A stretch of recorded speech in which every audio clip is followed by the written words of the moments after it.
Many of you are aware that it's best to avoid processed food in your diet. Why? Because eating processed foods can lead to symptoms that include things like low energy, depression, constipation, bloating, acne, but most importantly, inflammation and insulin resistance, along with a list of other symptoms if you continue to consume them.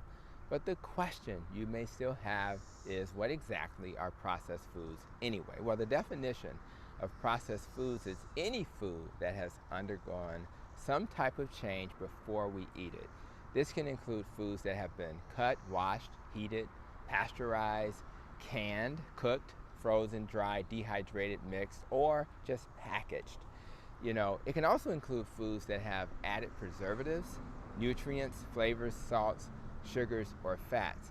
And when you consume them, that food tends to be low in nutrients, high in calories, fat, sugar, and sodium. And to make it even worse, deficient in vitamins and minerals that your body may need.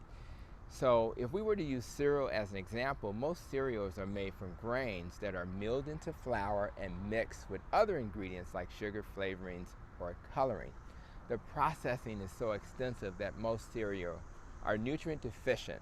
So what do companies do? Through the process of enrichment, they just add back the nutrients, and that's pretty sad. But there are levels to the degree of processing we can do to our food, and here are three categories to consider. The first is ultra-processed foods. That is when foods that have undergone significant processing and often include a long list of ingredients. So if you look at an ingredient list, it's likely to be processed if you have a long list of ingredients. Examples include frozen and convenience foods, sodas, cakes, cookies, boxed desserts, chips, potato chips, etc.